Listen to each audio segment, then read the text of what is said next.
미래를 보는 참 JTB.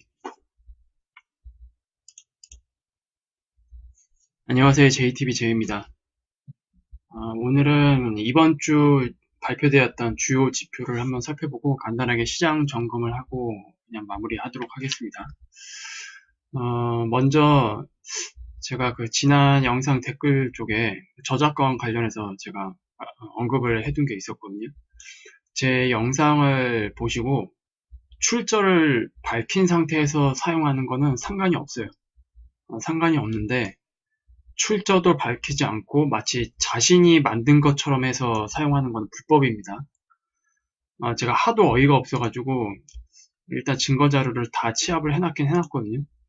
일단은 발견한 거는 제보해 주신 분이 여기 3조고 카페, 뭐 비트코인, 알트코인 2009년에 만든 카페라고 하는데 그냥 카페도 아니에요. 이게 보면 리딩 업체입니다. 리딩 업체. 뭐 유료 회원 계약서 이런 거 있죠. 아니 그런데 2009년에 만들었고 그리고 유사투자 자문 회사를 운영할 정도면 그래도 웬만하면 기본적인 거는 알고 있을 거 아니에요. 근데 삼조고라는 사람이 여기 카페 운영자겠죠 당연히. 삼조고라는 사람이 제 영상을 최근 좀 봤나 봐요. 그런데 보면 알겠지만 제 화면 그대로 쓴 거 보이시죠? 제 화면 그대로 쓴 거.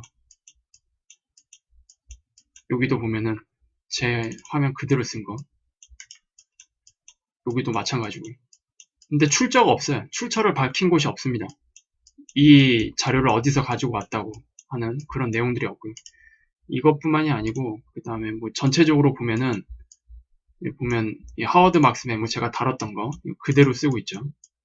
그리고 요게 나와 있는 거 여기 나와 있는 거는 제가 방금 세부적으로 보여드렸던 거고 그리고 작년에 방송했던 거 로스차일드 그 자산 포트폴리오 관련 그리고 건드라크 그 다음에 작년에 9월달에 방송했었던 거 제시콜롬보 관련 내용 이런 내용들을 제가 다 들어가서 봤더니 출처를 밝히지 않고 그냥 그대로 잘라서 썼어요. 마치 자기가 작성한 것처럼. 제가 좀 알아보니까 변호사를 좀 최대한 싸게 선임을 해서 대처를 하면 이게 벌금을 한 300만원, 400만원 정도 받을 수 있다고 합니다. 근데 저는 그 필요 없고요. 본보기로 그 벌금 받아내서 그냥 변호사 선임 비용으로 다 써버리면 돼요. 그리고 나서 이 사람한테 그냥 벌금을 매기면 됩니다.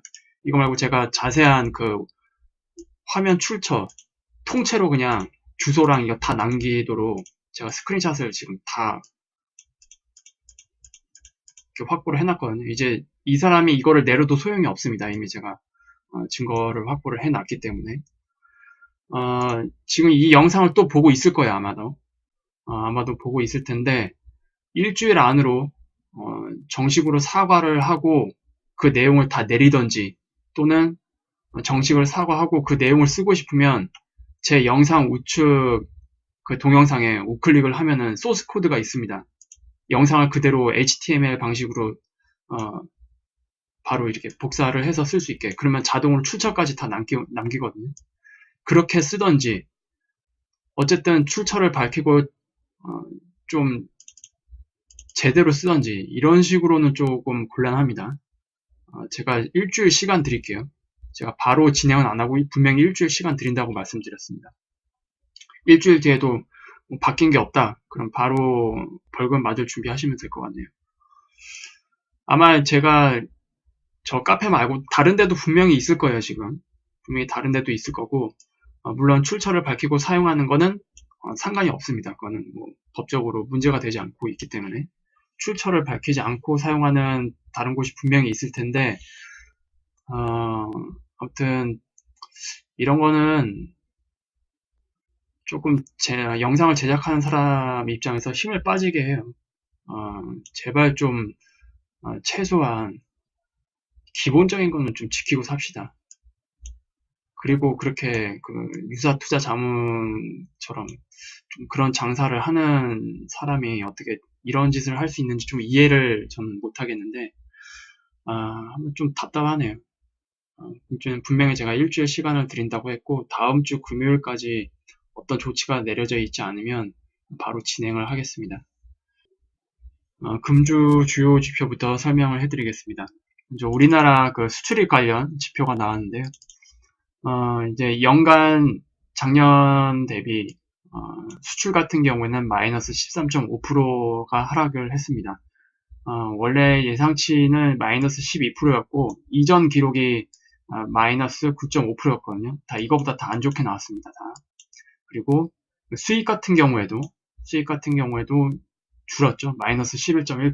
이것도 이전치 마이너스 1.8%. 이거보다 훨씬 더 안 좋게 나왔고 예상치 마이너스 10%보다도 더 안 좋게 나왔습니다. 마찬가지로. 그래서 전반적으로 무역 총량, 우리나라에 들어오는 무역 총량 자체가 줄어들었다. 계속 줄어들고 있다라고 보시면 될 것 같습니다. 그래서 여전히 우리나라 같은 경우는 지금의 그 보호무역 관련된 그 이슈로 점점점 하락세를 면치 못하고 있습니다. 여기서 어떻게 반등을 만들어내야 되는데 반등을 만들어낼 수 있는 그런 환경이 전혀 조성되고 있지 않습니다. 그리고 게다가 이번 주에 그 일본과 무역 전쟁이 이제 시작이 됐죠.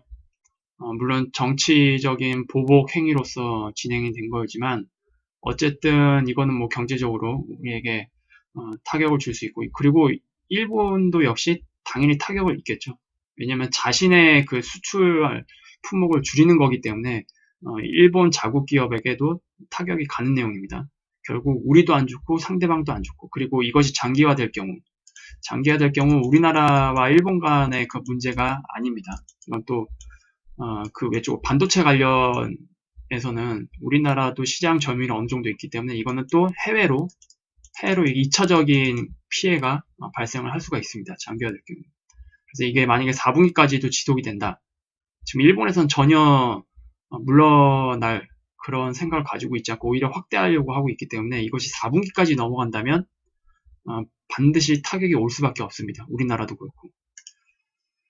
그래서 지금 상황이 이렇다라는 거 좋은 게 없어요. 지금 걱정입니다. 이 부분은.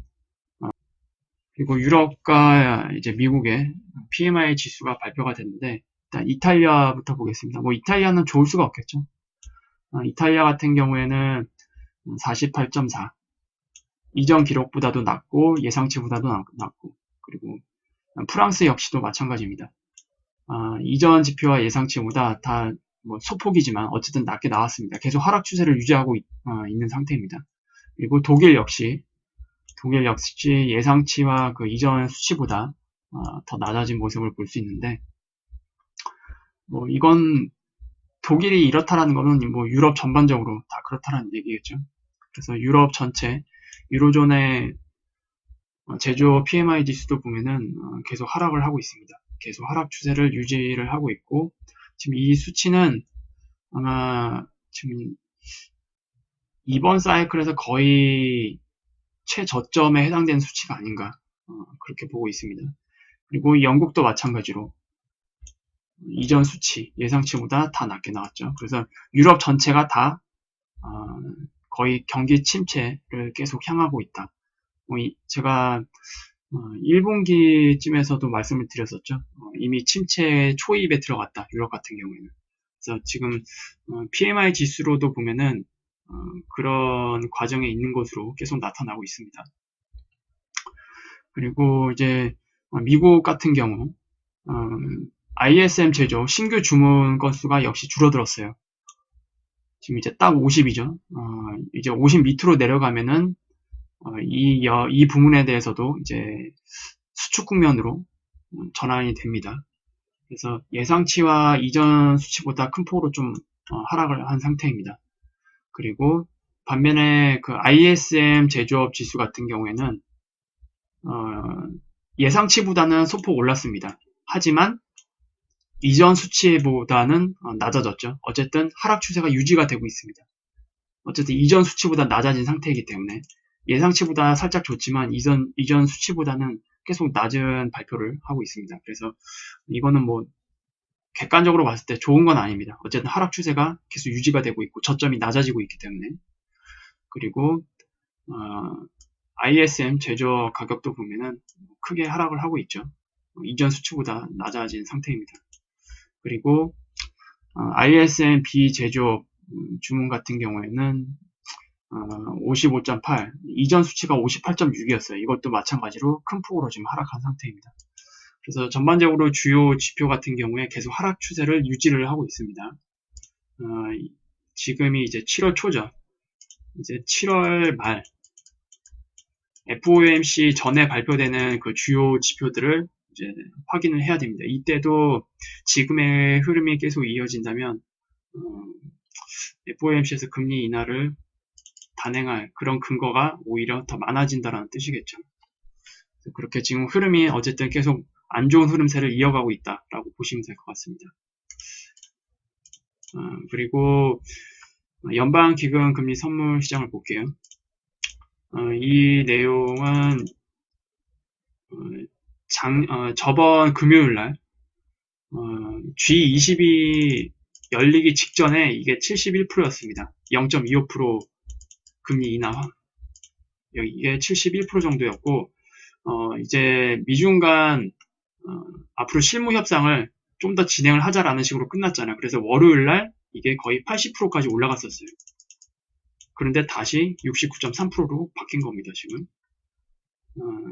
지금 미국 국채금리도 지금 저점을 계속 갱신을 하고 있는 상태죠. 그래서 지금 상황을 보면은 계속 금리 인하를 예상하고 있는 분위기입니다. 시장에서는. 그래서 지금 상황은 뭐 바뀐 게 없어요. 여전히 0.25% 금리 인하가 이번 7월 FOMC에서 굉장히 유력하다라고 이제 볼 수 있습니다. 그리고 9월 FOMC에서는 추가적으로 0.25% 금리를 또 인하를 해서 목표치는 1.75에서 2.0으로 이제 지난주와 변함이 없습니다. 그래서 연방 기금금리 선물 시장 같은 경우에는 올해 0.25% 3차례 인하 계속 이 수준을 유지를 하고 있다라고 이렇게 이해를 하시면 될 것 같습니다. 그리고 바로 원달러 환율 차트를 한번 볼게요. 지금 원달러 환율 차트가 일본과의 그 무역 전쟁이 시작이 되면서 갑자기 이제 또 가파르게 오르기 시작했죠. 일단 전체적인 이 추세는 바로 이거고요. 그리고 여기서 또 짧게 올라오는 단기 상승 추세가 있습니다. 지금 이것을 깨지를 않은 상태에서 이날 밑꼬리를 길게 달았어요. 이때가 거의 7월 1일이었습니다.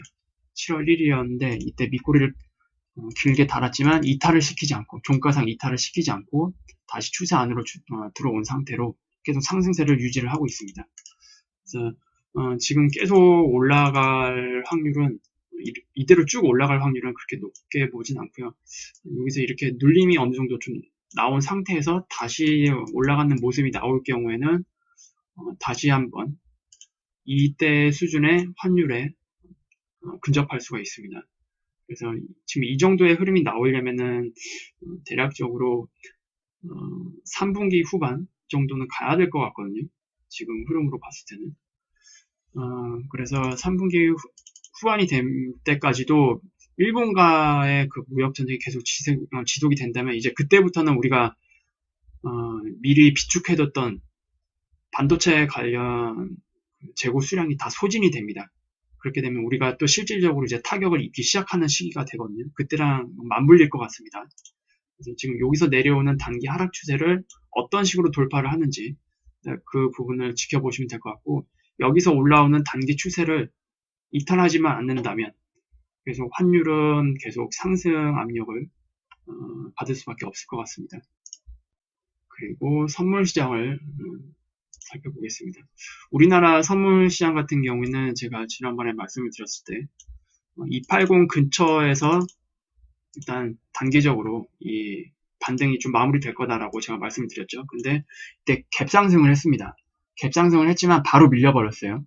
280을 1포인트 정도 넘긴 상태로 갭상승이 나왔는데 이때 바로 이제 이탈을 시켰습니다.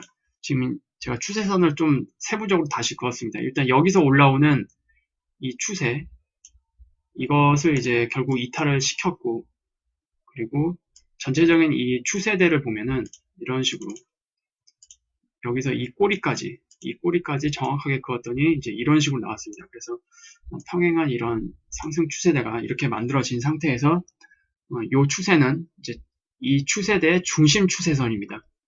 중심 추세선은 이제 강한 이제 저항 역할을 하게 되는데 일단 이것까지 다 이탈을 시킨 상태예요. 문제는 여기서 이탈을 시켰을 때 이런 식으로 지금 3파동 형태로 거의 만들어졌습니다.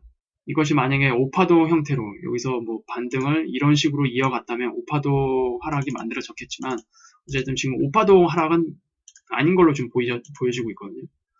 3파동 형태로 이렇게 내려왔기 때문에 아직까지도 밑으로 크게 하락하는, 그러니까 여기서 올라왔던 이런 식의 ABC 형태의 반등을 끝내고 이 저점을 이탈하러 가는 큰 하락은 아직 나오고 있지 않습니다. 그래서 이 저점을 이탈하는 큰 하락을 아직까지 예상할 수 있는 그런 근거는 아직 없는 상태이고요. 지금 여기서 이제 또 하나 볼 수 있는 게 여기서 어쨌든 3파동 하락이 이렇게 나왔잖아요. 이런 식으로 3파동 하락이 나왔기 때문에 3파동 하락이 나온 상태에서는 굉장히 많은 가능성을 또 우리가 가질 수밖에 없습니다. 일단 나올 수 있는 가능성은 이 반등 파동 있잖아요. ABC. 이 반등 파동이 여기서 이런 식으로, 여기서도 더블 지그재그 형태로 이런 식으로 나올 수도 있습니다. 이런 식으로. 그래서 여기서 다시 한번 이런 식으로 올라간다면 전체적으로 반등이 이렇게 더블 지그재그 형태로 이렇게 나올 수가 있겠죠. 그게 아니라면 또 이런 가능성도 가질 수 있습니다. 어쨌든 여기서 지금 3파동 형태로 나왔기 때문에 이것이 이런 식으로 저점을 낮추게 된다면은 지금 오버랩이 발생하는 이 안엔 또 다 3개의 파동으로 이루어져 있거든요. 이런 식으로. 그리고 여기서도 이런 식으로 이렇게 3개의 파동으로 이렇게 내려올 수가 있습니다. 그러면은 이거는 어떻게 보면은 리딩 다이애거널 파동으로 볼 수가 있거든요. 그렇게 될 경우에는 이렇게 반등 이후에 크게 하락할 수가 있습니다. 그 가능성까지 다 봐야 돼요, 지금.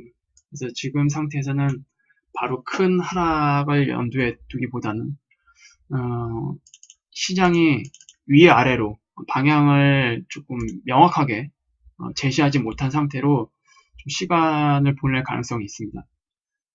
그리고 중요한 이벤트가 결국 이번 7월 FOMC잖아요. 7월 FOMC에서 첫 번째 금리 인하가 이제 단행이 될 경우 과연 시장에서 어떻게 해석을 할까? 이게 가장 중요할 것 같습니다. 일단 지난 사이클 그리고 지난 사이클에서도 보면은 1차 금리 인하까지는 어쨌든 시장이 크게 하락하지 않고 상승을 했었는데 그 이후에 하락을 했단 말이죠.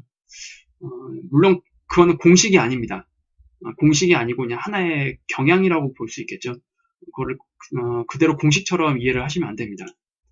그리고 그것이 공식이 아니고 하나의 경향이라고 본다면 이번 7월 FOMC까지는 어쨌든 시장의 1차 금리 인하에 대한 그 기대감으로 큰 하락보다는 좀 변동성은 있겠지만 위아래 계속 왔다 갔다 하는 모습을 보여주면서 1차 금리 인하까지는 일단 지속이 되되 1차 금리 인하 이후에 시장이 어떻게 그것을 해석을 하고 대응을 하는지에 따라서 글로벌 전체 증시의 방향이 크게 정해질 것 같습니다. 그리고 어쨌든 지금 명백하게 보여지는 거, 이 추세를 다 이탈을 했잖아요. 여기서 올라왔던 이 반등 이 추세를 이탈을 한 상태이기 때문에 어쨌든 시장에 참여한 사람은 보수적으로 볼 수밖에 없습니다. 그리고 지금 코스닥 특히 개인 투자자 같은 경우에는 코스닥 지수가 굉장히 중요하거든요. 여기서 내려왔던 파동이 지금 5파동 형태로 내려왔어요. 일단 1차적으로. 그리고 여기서 이런 식으로 플랫 형태의 그 반등 파동이 나왔거든요. 이렇게 A, B, C 이런 식으로 C파동 좀 길게 나왔는데 마찬가지로 여기서도 또 다시 O파동 형태로 작게 하락을 했습니다. 그래서 지금 약간 반등을 나오고 있는데 O파동 하락에 대한 이제 반등이 나오겠죠. 반등 이후에 결국 이 저점을 이탈을 하게 되는 경우 그렇게 된다면 코스닥 시장이 아마 생각보다 크게 빠질 수도 있을 것 같습니다. 지금 시장에 참여하신 분들은 다 알고 있을 거예요. 만약에 이번 주에 코스닥에서 이제 상승을 견인했던 종목들이 다 뭡니까? 일본 규제 관련주입니다. 국산화가 필요한 특히 그 반도체 부품 관련주 그런 것들이 상승을 이끌었는데 그 외에 나머지 종목들은 정말로 다 박살이 났어요. 특히 바이오 같은 경우에는 저번에 인보사 사건 때 1차 큰 폭의 그 하락을 맞이했고 그리고 이번에 한미약품 사태가 이제 발생을 하면서 바이오 2차 폭격을 맞았습니다. 그래서 바이오에서 그런 사건이 발생을 하면은 영향이 없는 다른 바이오주나 제약주들도 같이 영향을 받습니다. 그래서 관련된 그 종목들이 이번 주에 정말 많이 크게 하락을 했고 그게 코스닥 하락을 이끌어냈습니다. 전반적으로. 그래서 지금 상태에서 보면은 시장을 올릴 만한 코스닥에서 그 테마가 없어요. 만약에 일본에 이번에 규제를 안 해줬다. 그러면 정말로 이번 주에 이것보다 좀 더 많이 하락을 했었을 가능성이 높습니다. 굉장히 아이러니하죠. 일본이 규제를 해줬기 때문에 그나마 상승할 수 있는 테마가 생겨났고 거기서 투자자들은 수익을 낼 수 있었던 환경이 조성이 됐습니다. 만약에 일본이 규제를 하지 않았다면 이번 주에 아마 코스닥 더 많이 하락했을 수도 있었을 거예요. 이런 바이오 그 사태 때문에. 참 아이러니합니다, 시장이. 그리고 어쨌든 이거는 단기적으로 테마가 형성될 수 있지만 우리나라가 그 재고 물량이 그 2달 정도, 많게는 이제 2달 정도 확보가 되고 있다고 하는데 그 시기까지 지나갈 경우에는 이제 우리나라에 본격적으로 타격이 옵니다. 타격이 오게 되면은 당연히 코스닥 시장에도 안 좋은 흐름으로 갈 수 있겠죠. 그리고 지금 반도체가 호황이 아니잖아요. 수출입 상태에서도 디테일하게 보면은 반도체 관련해서는 어쨌든 아직도 계속 하락세입니다. 그래서 이런 시장 분위기를 이제 감안을 했을 때 지금 상황에서는 어떻게 뭐 공격적으로 그렇게 나설 때는 아닙니다. 절대로.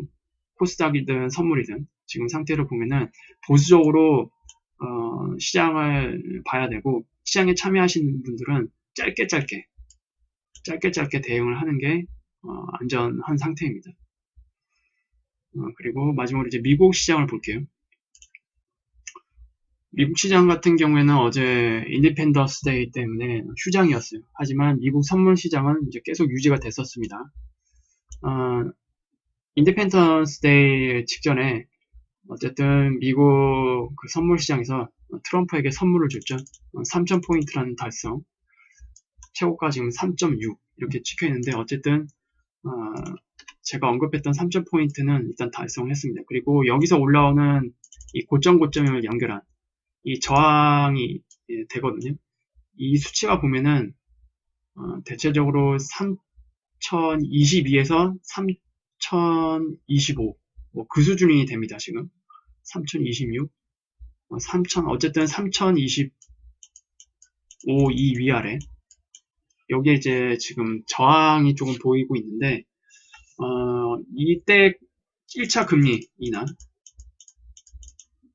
인하까지 이 수준에 도달한 후에 하락이 나올 수도 있다라는 그런 가능성도 충분히 지금 기술적으로 그 가능성을 좀 가지고 있어 보입니다.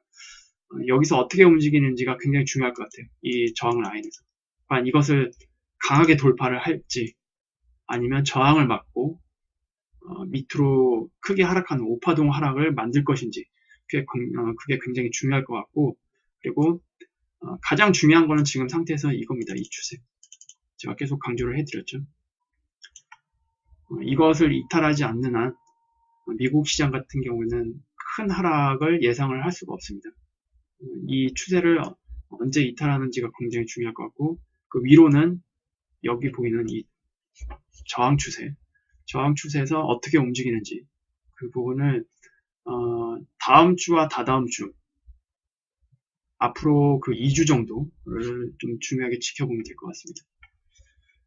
그리고 마지막으로 이제 금 선물 시장을 볼게요. 금 선물 시장 같은 경우에는 제가 지난주 금요일날 이런 식으로 아마 하락이 나오기 전이었을 거예요. 딱 이때에서 제가 이런 식의 하락이 예상이 된다 라고 말씀을 드렸는데, 이때 그 하락 저점이 1380달러를 지켜주면 좋고, 이것을 깨더라도 1360달러를 지켜주면 여전히 좋다라고 말씀을 드렸는데, 1380달러까지는 내려오진 않았어요. 1380달러까지는 내려오지 않았고, 어쨌든 여기서 이런 식으로 N자 파동을 만들면서 여기서 급격하게 급등을 만들어내는 움직임이 나왔습니다. 여기서 이제 금값이 급등했던 이유는 제가 지지난 영상 때 말씀을 드렸었죠. 그 부분은 이제 생략을 하도록 하겠습니다. 왜 이렇게 올랐었는지. 어쨌든 지금 그 금시장 여기서 올라온 그 단기 추세, 이건 좀 분봉으로 좀 살펴볼게요. 좀 분봉으로 살펴보면은 이제 여기서 올라온 단기 이런 식으로 이렇게 추세선을 깨지 않고 여기서 또 지지를 받은 모습이 보이죠. 여기서 지지를 받고 지금 올라온 상태인데, 지금 모양에서는 가장 유력한 건 이런 식으로 플랫 조정이 또 나올 수도 있습니다. 1380달러까지. 이 가능성이 있고요. 그리고 이것이 1360달러까지도 내려올 수 있습니다. 단 여기서는 1360달러로 내려오려면은 이것이 전체 그 조정 파동이 335 형태의 플랫 파동으로 내려와야 됩니다. 여기서 내려오는 거는 이제 이런 식으로 내려와야 1360달러까지 내려올 수 있겠죠. 어떤 식으로 내려올지 모르겠지만 어쨌든 여전히 1380달러와 1360달러가 굉장히 중요한 수치입니다. 이것만 지켜준다면 계속 상승은 열려있는 상태입니다. 그리고 계속 지금 단기 과열에 있는 상태인데, 이것이 조금 여기서 뭐 기간 조정을 거치던지 이런 식으로 기간 조정을 거치던지 아니 여기까지 가격 조정이 일어나던지 간에 과열 상태가 일단 어느 정도 해소가 된 이후에 다시 상승을 만들어낼 수 있는 움직임이 나올 것으로 예상을 하고 있습니다. 그리고 아마 1차 금리 인하를 단행을 하면은 금값이 또 당연히 오르겠죠.